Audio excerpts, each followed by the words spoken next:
You can start the round.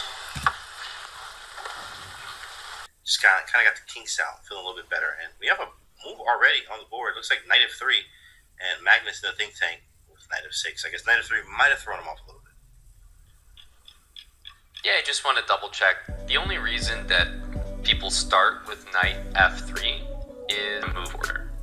I mean, yeah, the move knight f3 for the most part can be a calm move. You can play g3, bishop g2, but a lot of times you play it to get someone in a certain move order. Maybe after knight f3, if you play d5, your opponent plays d4, and suddenly, would you have played d4, d5? I don't know.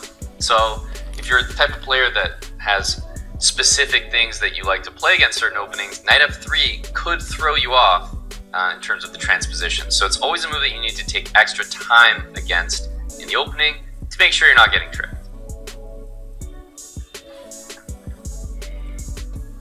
As we move around a little bit, I'm looking at this bird's eye view here. Okay, I got the d6 type of stuff. Got a little colleague with b3, bishop b2. David Anton just freely playing. I really like that. Really like the free play type of idea here so far. Just looking around, bird's eye view. Nothing stands out yet. Of course, it is the beginning. Nothing tricky. Rook on e5 looks strange, but that is just theory from Maria Lopez. Exactly, yeah. The most interesting looking positioning of one of the pieces is in fact the most common of maybe any of the positions that we're looking at here. We've got both the open and the women's sections on the screen here. The top 3 boards in the women's. What we're seeing here is, if we back up, Magnus only played d6 because he saw b3. So if you want to play King's Indian structure from White's point of view, you're going to have to play it with b3. And to be honest with you, there's not that many that I can think of that are particularly good with the bishop on b2. So immediately we can see why Magnus did this. If White could play c4, e4, and all the main lines, I bet we would not see Magnus play the King's Indian. So that explains why. And also b5, gaining a little bit of space, double fianchetto from both sides, but if anything, it looks like Magnus is kind of showing a little bit of ambition with b5, not playing something like b6, for example. Well, now with the double fianchetto, I knew he would probably just not go pure King's Indian. That double fianchetto actually is a very nice setup to go for, especially if you're playing in sort of a Grunfeld type of fashion with d5. And you get c5 in, but he's got b5, you got the double fianchetto, he gets the castle, knight b7. Very easy play here. Where lots of pieces can be traded, go right up Magnus's alley, where we just kind of play a slow position. Nothing aggressive, nothing crazy. We just play our game. Yeah, and that's it. Magnus even got up after that last move, which is really rare, I feel like, in Rapid and Blitz. Like, you see that in a classical tournament, you should get up from the board, but no, up and walking around, that's how confident he's feeling, and for good reason. He's had fairly comfortable games, I would say, so far today, and obviously the dream for any day, any tournament.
but there must be something really...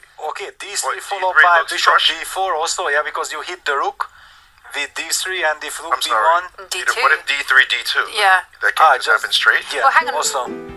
But also, D3 bishop D4 winning Everything. we are. Oh no, look at him. Look at that face. That's like, yeah, it's bad. And look at Magnus's face, it tells the story. Thank you very much. I'm gonna cash in. And Magnus is racing to 4 points. No, this is resigns now. 4 out of 4. Yeah. That move F3 you thought was just comfy, and now a few moves later you're going, oh, could I have that pawn move back, please? Because it just weakened everything. It weakened the square, it weakened the rank, and Magnus has taken advantage of all of it. Yeah, and Magnus is also carrying the momentum. Yeah, that he started so well.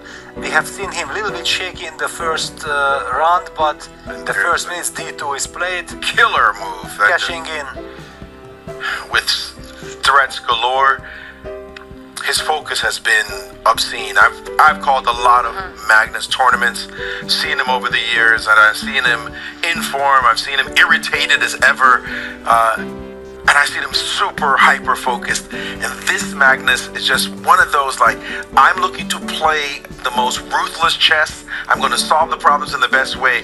He looks scary. I'm sorry, right now. He looks in a scary mode the way he's playing. And every game has been like that. Have we seen any game where Magnus may be shaky? Game 2 was the only kind of thing, but then he navigated that one pretty quite effectively with King C6, genius move. Yeah, So Magnus, that I was a think, is key. in That was a big superb game. form.